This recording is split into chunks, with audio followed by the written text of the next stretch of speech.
cắt chân này là cái lỗ lồm lẽ với con chữ với chú hey các bạn cái huấn là mà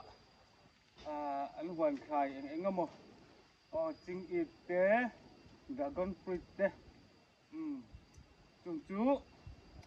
là tù đính hay mấy con xôm thế á cái lỗ quy đâu là dragon fruit thế chính ít thế bọc anh lang á lẽ anh huấn khai cái sang sang thế anh nghe huấn hi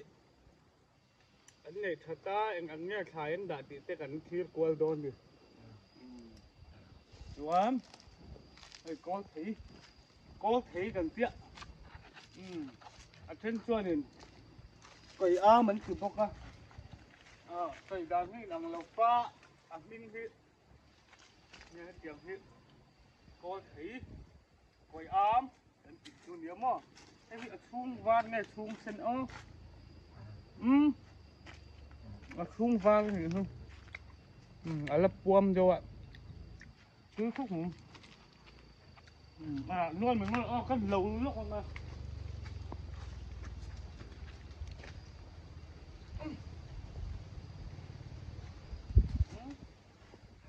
bắt là tập mới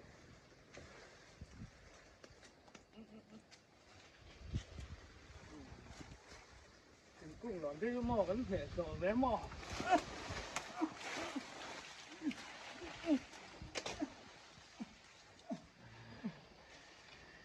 rong này hắn rong lầm vắt lâu mò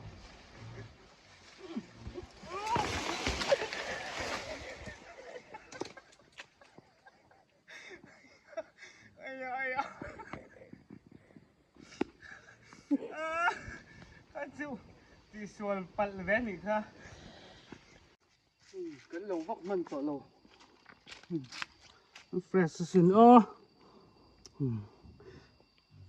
tuy tọc về là gì hết đấy chú ôi không cứng cái hầm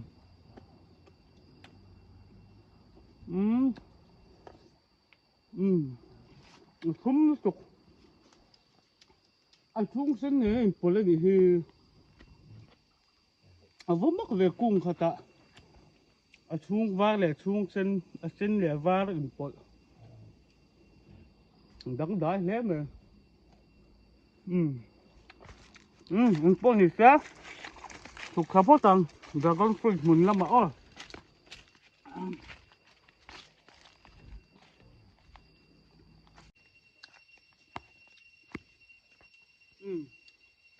hey hoàn hi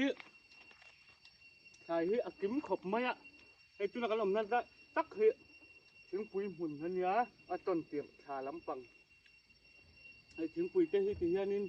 cùng tin nên anh cho ra thì ham xuống lẹ khát lẹ thành đuôi cái con nhiều chú lẽ mà hoàn khai này lâu đâu lẹ tiếng quý chỉ tụ này lâu ăn chi tất cả thì nên mình đi về mình xịt về liếm thì nè lu về đâu này thì hiền phải em cho anh phải suộc lâu mà những ấy khop chú này thì hiền cùng anh dạng nghe cùng sum sari về dạng chú này về thế làm liếm mà thì hiền ổn ta thì hiền mà những ấy khop chú anh tàu del về này gì về tất cả này hay tôi nào point nó mà sao hít trắng lệ to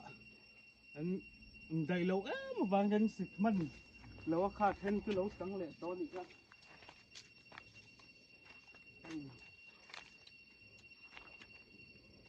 cặp pu hi cặp papa hi hoàn thái làm tươi mi nha tụi mình cả xem mình chia lâu cái tuồng anh kinh dễ là tu lệ pha để tan tín thì ham hoàn thái cái hi nó thấy to cái là đầm lai khan là lâu event nó sẽ lúc tụi hạ quý em mà thì ham cái này ham cần chốt thầu về lệ tất chia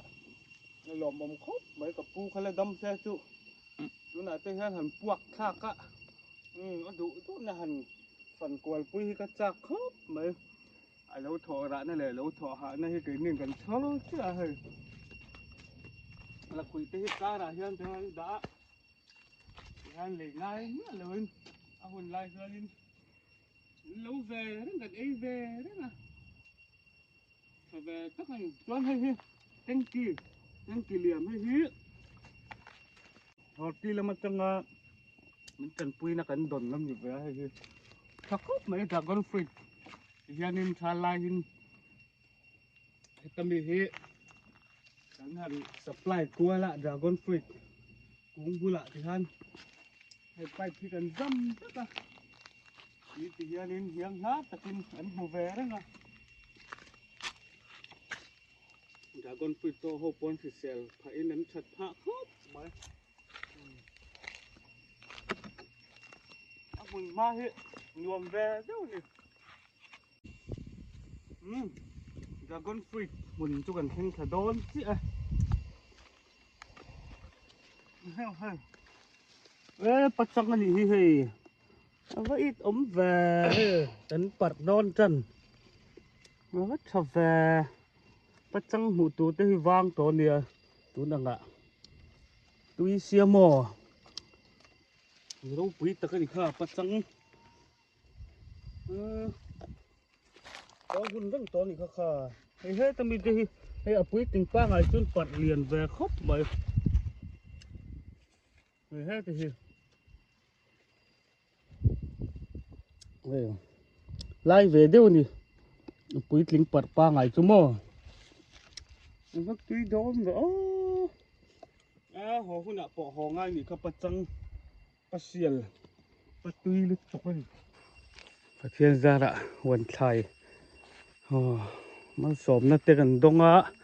เฮ้ยการเห็นผู้น้ำจริงอีด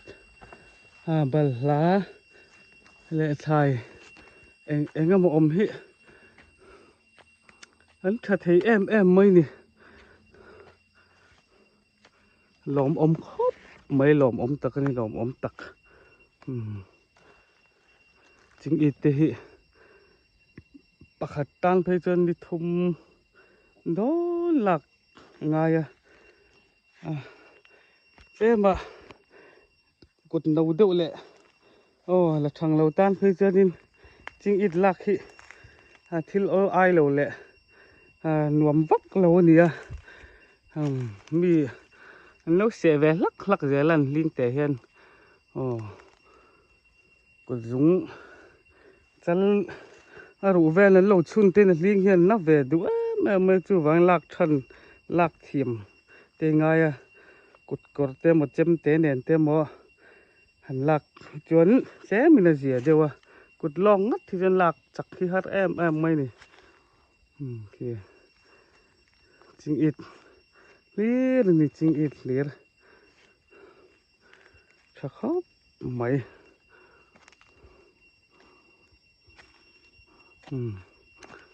มันเฉาแรงอ่ะจวนkhi là mặt trăng in thì lết na cái này ang à dragon fruit bỏ cái lẩu trần tỏ đó nữa nè chính ít thì cho mẹ cho nên thì tuy Paul về tắc chú ní ạ hang long ạ hàn chum hàn ngay mày te lẹ bụ này nó hàn chia te mò để căng te nền hàn bụ chia te hiện rồi thì túi em mấy nè túi tắc cái này túi tắc có bưởi làm mi po hiện chính ít thì chú anh đủ về viêu ạ thỉnh lang làm po hiện cần ấy băng là vậy này bel te po anh lạc lệ thị chỗ đó hình chọn nấu cho nó thì hiện nên anh nấu bưởi linh liền sầu dẻ lắm cùng khát po hiện ít te bưởi khát đô là kia nè mal tu rỗm lệ đô này bel nạ po tuy về tắc mấy nè bel te himo sal suma po hiện sal nuam thil sal kal tắc này bát thiên hiện sinh te cần tam hiền cần mà mỏ tour cần ai in tour cho mẹ te anh em hi xiêm kim sắc khop maya lòng khó mấy con nu na mình tin đàn hi lung oi thạc ta cái này chính ít cung đinh phui khúc mấy thì tạ ôm trầu dễ là ngon chân lâu về đôn chưa nắng dragon fruit dragon fly trên mò cắt về sắc sắc ngô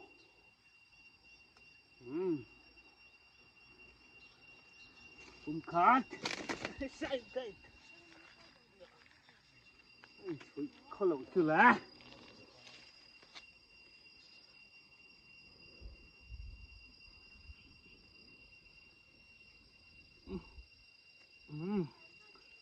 nè hay chú các lẹ lùm khi cần lắc ngạc lẹ ăn hay chú lẽ mình ở red con đàn đàn hay là chiang chia lâu mò chúng po là chúng full chia lâu hay tiếng ạ là mình đâu hay chú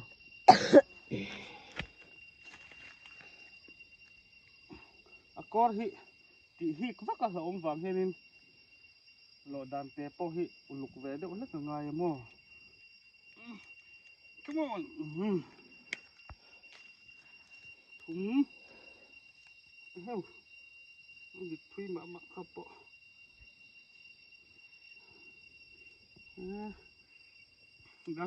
dragon fruit lọ chú khi xin cái gì chua răng mày đôi này khi xin lằng hiên lên xin về dãi mê mò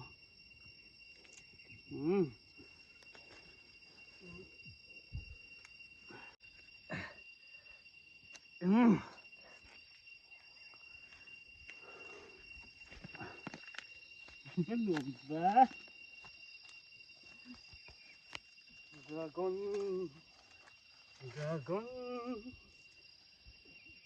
đi vào phụ chiêng em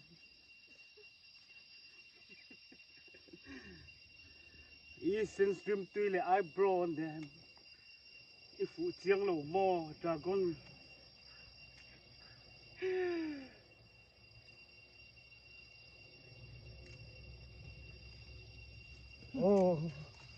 đi phụ chiêng nghề lẩu mò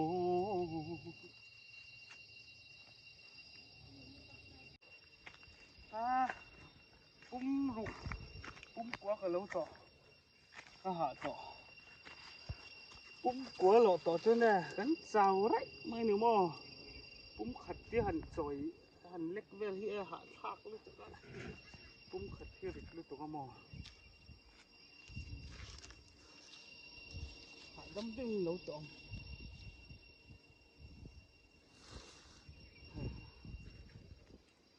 ngày do hành đấy ạ cái gì khát về lách càng thôn là ta này ấm hi ta này cái tỷ thấy ấm chun cáiที่เส้นเนี่ยตักซ่านี่ฮิที่ข้าแหลกขันเรียกแต่นี่ละหม้อโพลิทินานฝนนั่นทนซ่านไม่ละสมัวโอ้ลมแต่ตอนนี้มัวเสียกันหุ่นนี่เป็นเรื่องต่อสีหรอกว่า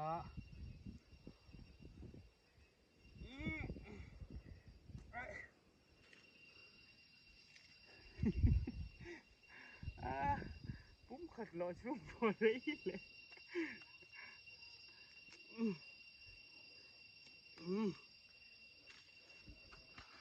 ก็เจ้าต่อไอ้แหละพูดง่าย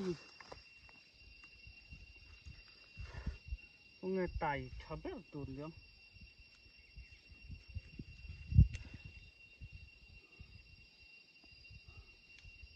ตายชา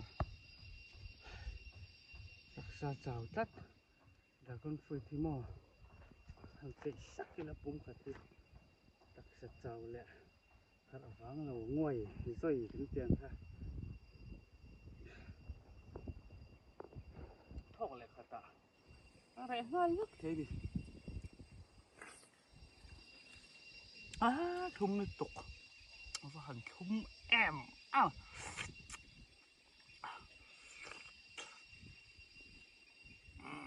dragon fruit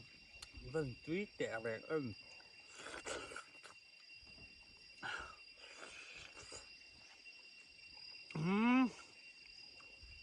sapa pon ese tu ke ve thong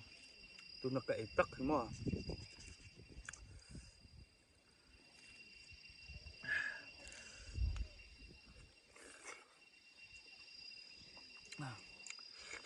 ama có cực amu hi tầm biết này nè mà ha em mà problem siam lâu ra về thì hàng chiều hiện những cái buổi rồi anh không cũng anh liền tắt là amu hi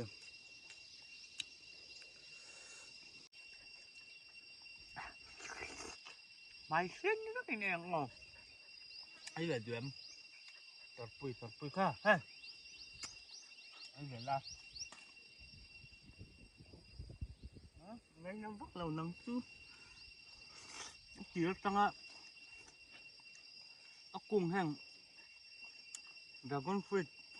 cần chín đó na mà cần làm cần gì tăng hàng là tuy lâu mà lên chút ngay nặt lẩu giòn anh nhé chứ tuần trước mình ấy thở độ lâu mà tạt bụi hơn tạt bụi nó có ấy lâu anh đặt đấy tham ạ nãy cái gì nè ta thì cái nên nãy lâu anh chụp rồi đấy số tờ lâu anh bùn lá nó còn căng thẳng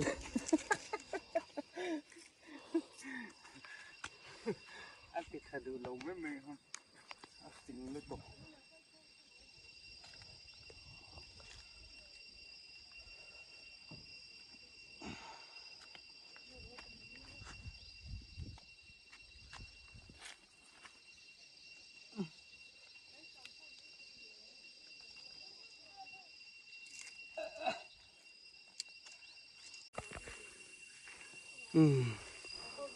hey anh xin phật lắm mấy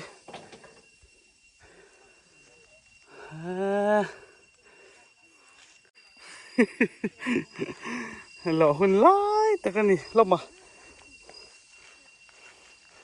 tài là lắm mấy hey cùng khát ta hiền về sẽ là kín bung rục bung sari ăn về dễ lọ tù rồi mà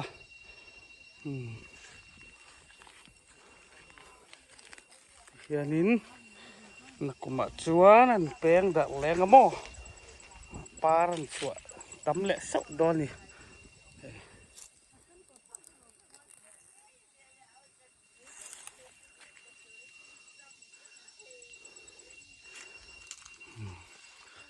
lẩu trần đó ná tụi nó hiền hình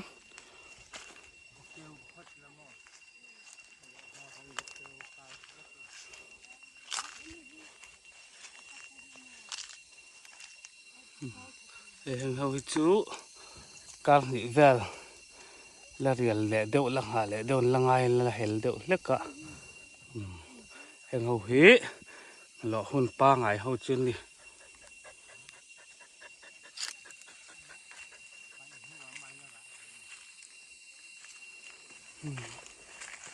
ê tao mi tao hí born sa chuối chín khóc mà hay bum li lai hay rạ bò rạ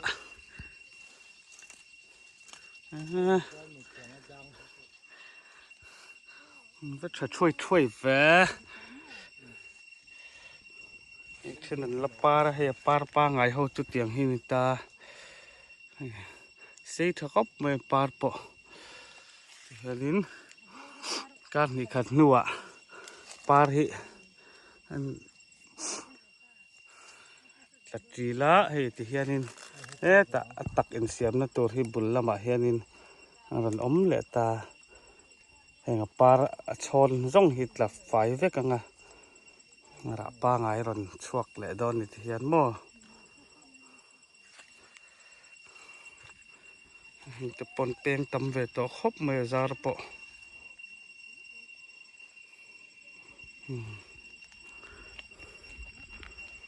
lama hiện in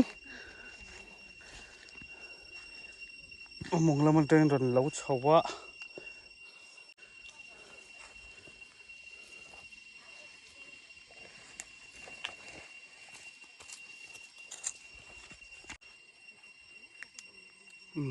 khơi mỏ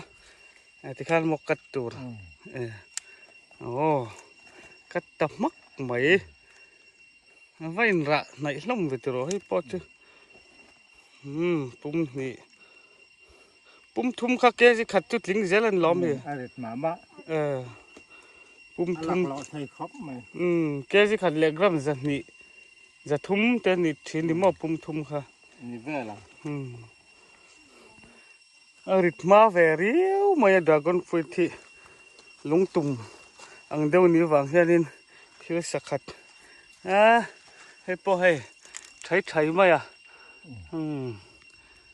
กัดเละมักรอละ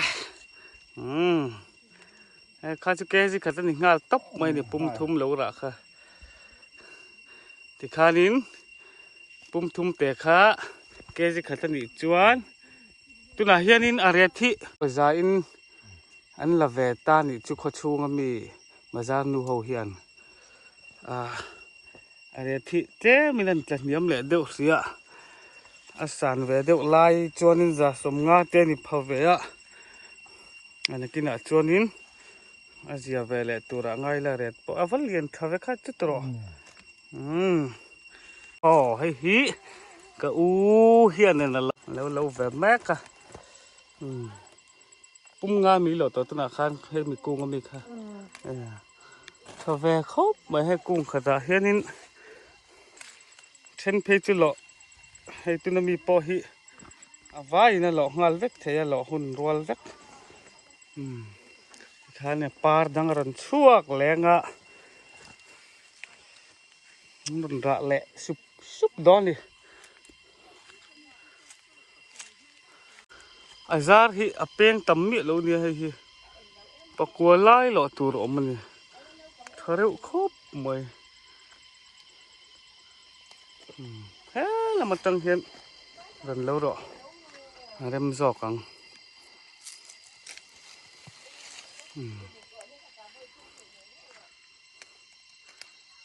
ชาวเวเขาไม่ดราก้อนฟรุตที่อันน่ะบุกนกเละที่อมเวสีแล้วอะอะไรฮิตเฮียนเซลไฟเดินแล้วระนัดเมื่อโมฮิลระหลอนวมตักตัวนี้เวดิซาร์บุกเละเตียงเวแล้วมินดิบเละเสือเตียงข้าเวแล้ววะทวิ่งตะกินหลอเมียเท่นี่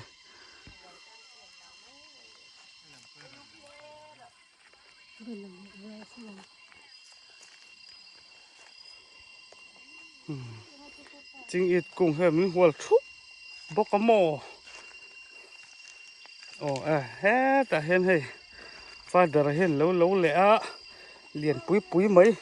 ข้าเตะปลิงตัวโดนแล้วนี่ค่ะหันแทรกชาวพุทธละที่ลุมอังตีหลอมโอ้ยเวเดียวแล้วก็เคยลำเพยจูที่ลุมปัลจังคู่ตะกอดเตะลุงหน่วยจุกข้าแต่ข้าจุกจนสับง่ายโดนบวยท่ากังเฮ้ละมาเฮ้ปุ่มนี่บอร์เว้ยข้าจะไปเจ้าเรามาทอนเฉยที่เจ้ามีจริงอีกกันก็ไปเจ้าเรามาขั้นจริงอีที่หมูเจ้านี่ดอนตุกโมเอ็งก็มาจัดจุกันทอนเวตัวทอนปอจริงอีที่อันนี้ง่ายสร้างเวะตุยบุกอะว่าเส้นกินหลังเลยรากอมเทจะก็ถ้ามันรับพอจะไงข้าปอให้อันนี้เรางาลเวกตัวคันมินส่งหล่อชัวงาลเวกเทียเชนจูอะไรเฮลเดียวเตะออกมาวางเงินอะไรหล่อจะงาลเวกเทียแล้วเดี๋ยวว่าเชนฮิจูมินฟูลเวกลงมันนี่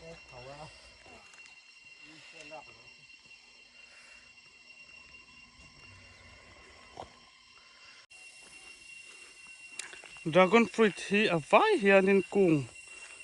จะทุ่มบอร์เวลเนี่ยตัวน่ะเฮียนกันติปุยลินต่อจินเฮ chuan dam chuanin kum thar lama te kan phun bel lenga a market te that chho zel phei chuanin an bei chho zel do ni ai tamin a ret thi han zia zel phot mai sela ai zonna tan po atlak baka amani ei sim sim tiang han thar hi lu ve em mai ni có chunga po hian in chan lo ve em a kho pona mun pui han thon chua em tu chuanin a kung hen ala dai lo deuh hlek ala tlem tham deuh hlek a pathian zara dam tom chuan ma te kan la chho zel don ni wan thlai tiang thlai pui tling nei hi ei zon na tlak tunai tuna tling ve to em a thave tak ani hei zange kha kha pum nga pum som pakhat ani kha vain lo thei tha khup mai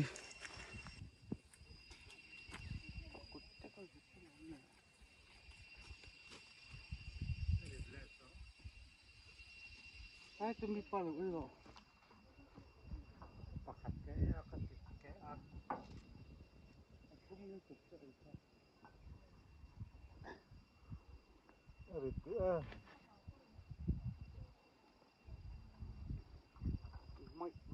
mai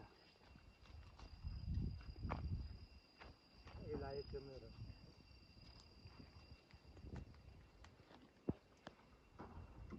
na ta thum khop mai à coi ruộng ta tôi này được mò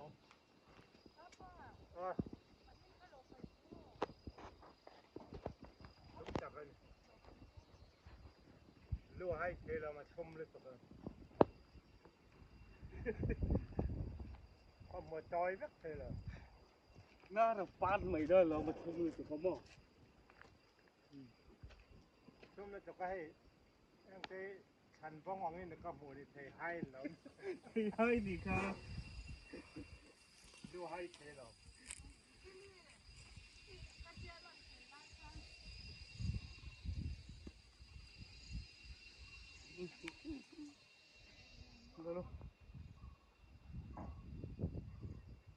a za ve po hi kan la lo phat lo tu na khanin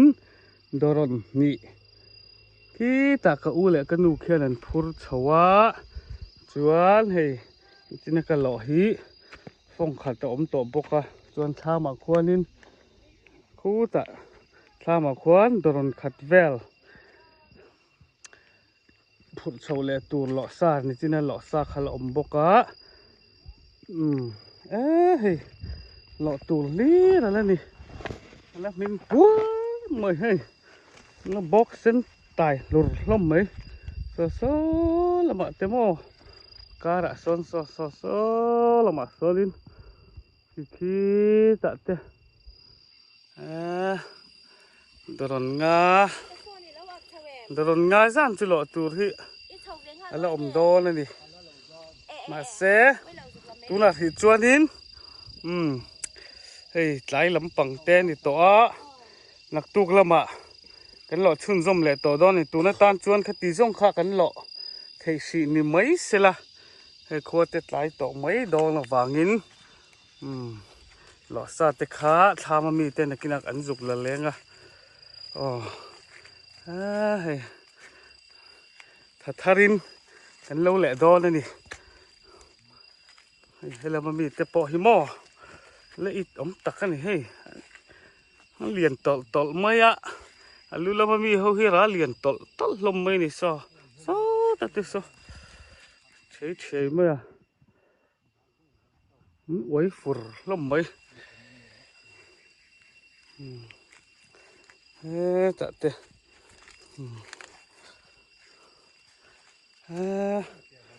lom om tak ni lom om tak na la tam khop mai thì khán cái lọ sa khá in lắm ạ cái in phur chầu tọ phó tắng in bỏ lì xe la mình phải làm hắc mà luôn anh lâu tụt chút mò lại ạ kita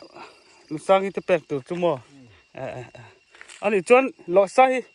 cái là hoàn họ chầu bùi tòng ô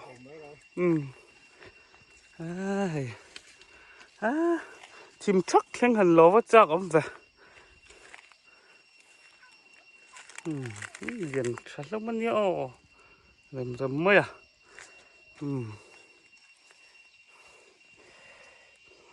anh ấy cho in lâm bằng pan chậu dai gần rel đón hai anh lọ sa tơ hí buộc te là ngay rồi là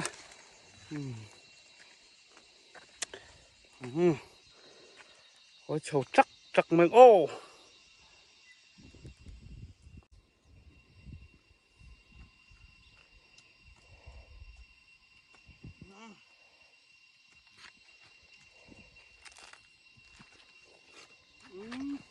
anh ấy chậu bài rất là ngon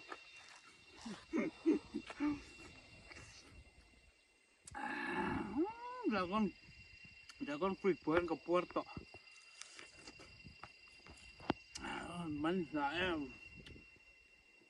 hey chú cho đi nào cái dạ trắng cho ấy tỏ lều leo trắng tiền cái đó thì cho cái đinh tòng thì xẻ xia mò cái tiền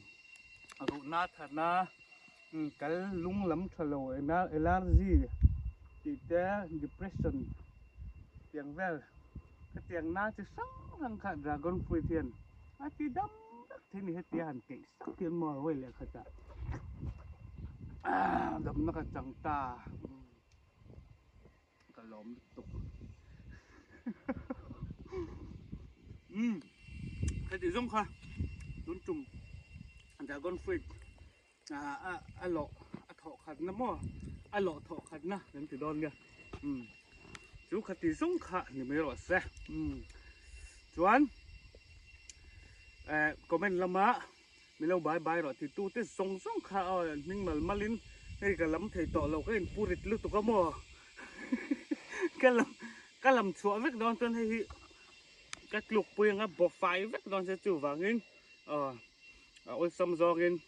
mình lâu bài rồi thì tu tới giống khát bye bye vết ui chuan viewer less subscriber giống tập tổ khá in the vine dragon fruit cái lỗ kia vết dâu bye bye vết